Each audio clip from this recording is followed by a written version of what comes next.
और अब बात उस कीर्तिमान की जो हिंदुस्तान की स्पेस एजेंसी ने बनाया है। इस बार इसरो ने ऐसा कारनामा कर दिखाया जिसने भारत को अंतरिक्ष क्षेत्र में वैश्विक अभिजात वर्ग में शामिल कर दिया। इसरो ने हाल ही में अपने प्रयोज्य प्रक्षेपण यान के लिए विकास इंजन विकसित किया है। ये तकनीक न सिर्फ भारत को अंतरिक्ष क्षेत्र में आत्मनिर्भर बनाएगी बल्कि इस दिशा में चल रहे वैश्विक कंपटीशन में भारत को अग्रणी बनाएगी। इसी इंजन की मदद से भारत गगनयान मिशन को लॉन्च करेगा और यह भारत का पहला मानव मिशन होगा। दुनिया के दूसरे सबसे अमीर व्यक्ति और स्पेस एक्स के सीईओ इलॉन मस्क ने भी इस उपलब्धि के लिए इसरो को बधाई दी है। तो बड़ी बात यह है कि स्पेस वॉर जो इस समय चल रहा है, स्पेस की जो रेस इस समय चल रही है, वो दो लोगों के बीच में है। एक सरकारी संस्थान यानी जिनमें नासा और इसरो जैसे संस्थान है, और दूसरा प्राइवेट सेक्टर जिसमें अभी हमने आपको बताया था रिचर्ड ब्रैंसन अभी अंतरिक्ष में होकर आए हैं। इसके अलावा इलॉन मस्क की भी कंपनी है, और अब इलॉन मस्क जैसे व्यक्ति जिनकी अपनी एक प्राइवेट स्पेस कंपनी है, वो इसरो को बधाई दे रहे हैं। बड़े गर्दिश कर रही हैं, आप कंफर्म करेंगे क्या ऐसी कोई खबर है आपके पास? शुक्रिया जी। देखिए जी, अगर कोई ऐसी खबर होती तो मैं आपको शायद एक दिन पहले दे देता या अभी दे देता, लेकिन ऐसी कोई खबर नहीं है। और मुझे तो ये तो कासर आई है मेरे ख्याल से। इस प्लेटफॉर्म के जरिए एटलीस्ट मैं तो मुबारकबाद देना चाहूंगा इंडिया को, उनकी हुकूमत को, आईएसआरओ को और पूरी उनकी आवाम को कि प्रयोज्य प्रक्षेपण यान का मतलब है कि रॉकेट के कुछ हिस्सों का बार बार इस्तेमाल किया जा सकेगा। ये न केवल लागत को कम करेगा बल्कि इसे पर्यावरण के लिए भी फायदेमंद माना जाता है। अब तक ये तकनीक मुख्य रूप से अमेरिका के स्पेस एक्स और यूरोप के अंतरिक्ष कार्यक्रमों में देखने को मिली थी, लेकिन अब इसरो ने अपने विकास इंजन के जरिए इस तकनीक को भारत में साकार करने का बीड़ा उठाया है। विकास इंजन एक तरल प्रणोदय इंजन है जिसे मुख्य रूप से जीएसएलवी और पीएसएलवी के लिए डिजाइन किया गया था, लेकिन इस बार इसरो ने इसे प्रयोज्य प्रक्षेपण यान के लिए तैयार किया है। ये इंजन अत्यधिक कुशल और सटीक है जो यान को फिर प्रवेश के दौरान संतुलन बनाए रखने में मदद करेगा। दोस्तों, भारत जो है वो हर आने वाले दिन में कोई ना कोई ऐसी चीज जरूर कर रहा है जिससे वो अपनी आवाम को इंस्पायर कर रहे हैं। क्यों ने खबर दी है, उनकी पार्टी में से तो नहीं आई है, सहाफियों की तरफ से खबर आई है और बड़े ऑथेंटिक सहाफियों की तरफ से खबर आई है। मैं इसको मजाक कहूंगा क्योंकि हम कहाँ हैं और वो कहाँ हैं। उनकी अचीवमेंट देख के खुशी होती है, लेकिन ये देख के अफसोस होता है कि हम कहाँ पर हैं। हम अपने बजट से बमुश्किल इस वक्त कर्ज की अदायगी कर पा रहे हैं, तो कब हम ये मिलियंस ऑफ डॉलर अपने स्पेस रिसर्च पे लगाएंगे, इसका इल्म नहीं है कि हम कोई। आज की दुनिया में स्पेस एक्स और ब्लू ओरिजिन जैसे निजी कंपनियां अंतरिक्ष अनुसंधान में तेजी से बढ़ रही, लेकिन इसरो ने सीमित बजट और आत्मनिर्भरता के बल पर एक अलग ही मिसाल पेश की है। विकास इंजन और प्रयोज्य प्रक्षेपण यान के विकास के बाद भारत उन देशों में शामिल हो चुका है जो इस अत्याधुनिक तकनीक का इस्तेमाल करते हैं। एक कहा जा रहा है कि इसके हवाले से जो इसरो है उसके सेंटर्स के अंदर ये बड़ी तैयारी हो रही थी और ये प्लान था 2024-25 में कभी भी इसको लॉन्च किया जा सकता है। अब आपको पता चला है इंडिया क्यों स्ट्रेटेजिक ऑटोनॉमी की बात करता है।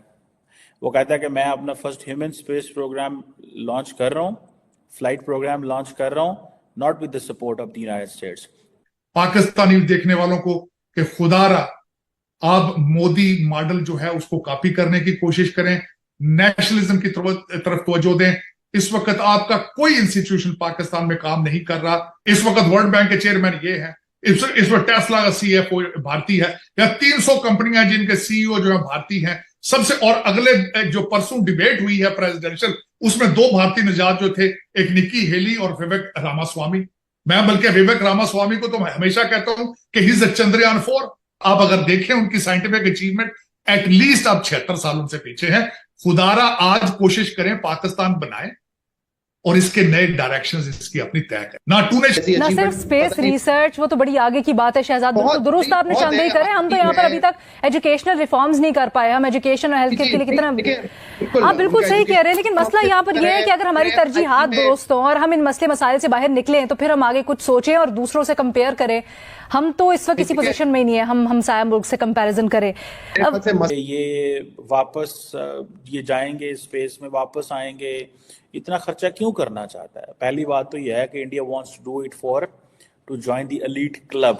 ये एलीट क्लब है जिसको इंडिया ज्वाइन करना चाह रहा है। और इस हवाले से ये बातें काफ़ी चल रही थी कि इंडिया जो है पर्टिकुलरली एशिया के अंदर इज इन अ कॉम्पिटिशन लेके आ रहा है चाइना के अगेंस्ट।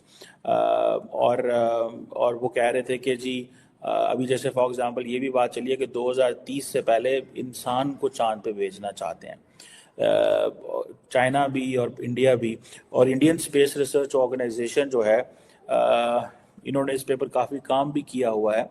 जैसे चंद्रयान 3 जो है जिसने चांद के जो साउथ पोल है उस पर लैंडिंग की थी, फिर एक सोलर ऑब्जर्वेटरी लॉन्च की एंड देन ये चीज़ें मुसलसल चल रही थी कि ये प्रोग्राम भी इंडिया ने लॉन्च किया है। और कहा जा रहा है कि 12 स्पेस मिशन 12 महीनों में ये सारे जो है वो ये बिल्ड किए जा रहे हैं और कुछ होंगे। तो लगता तो ये है कि जैसे मैंने कहा कि India wants to join the elite club, that is the first thing जो इंडिया के लिए इम्पोर्टेंट है। इसके बाद क्या होगा, इंडिया जारी बात है एक मैसेजिंग दे रहा है वेस्टर्न वर्ल्ड को कि आप जो हमें फंड कर रहे हैं, आप जो हमें फाइनेंस करेंगे, not fund and finance but आप जो हमें टेक्निकल सपोर्ट दे रहे हैं, लार्जली इंडिया टेक्निकल सपोर्ट ले रहा है उनसे। और ये जो टेक्निकल सपोर्ट है इसका मतलब यही है कि हमारे लोगों को इक्विप करें, हम इस काबिल हैं कि हम इन जगहों पे जा सकते हैं। So we are not into वो जो डिटेल्स इन टर्म्स ऑफ जिसे कहते हैं ना जो साइंटिफिक अंडरस्टैंडिंग तो नॉर्मली हर बंदे को इसकी नहीं होती, लेकिन इम्पॉर्टेंट चीज़ ये है कि इसकी सोशल, पॉलिटिकल, कल्चरल और स्टेट के हवाले से क्या वैल्यू है, that has increased a lot. और नरेंद्र मोदी को इस चीज़ की समझ आ गई है कि अगर हम दुनिया के सामने अपने आप को पेश करना है या दुनिया के सामने अपने आप को लेके जाना है तो देन इस पे थोड़ी सी इन्वेस्टमेंट करनी पड़ेगी और लोगों को इंस्पायर करना पड़ेगा। और मैं ज़ाती तौर पे ये समझता हूँ कि इंडिया ने India has inspired many in the region. India has been continuously into this space program। हमारे बारे में तो ये कहा जाता है कि हमने स्पेस पे उन लोगों को लगाया हुआ है जो कि जिनका स्पेस से ताल्लुक ही नहीं है। एंड देन फिर एक कल्चर डेवलप, पाकिस्तान की जो top political leadership they need to inspire young people है, ऐसे नहीं है। अब देखें इंडिया ने 1960 से एक प्रोग्राम शुरू किया और वो चलते यहाँ पे पहुंच गए हैं। एंड जैसे मैंने कहा कि वो they want to go to the 15% of the global जो स्पेस की जो उसका इकोनॉमी का हिस्सा बनना चाहते हैं। अगर वो ये माइलस्टोन्स अचीव करते हैं, ठीक है जी, और इंटरनली ये चीज़ें डेवलप कर लेते हैं, तो मैं समझता हूँ कि they inspire hundreds and thousands of people.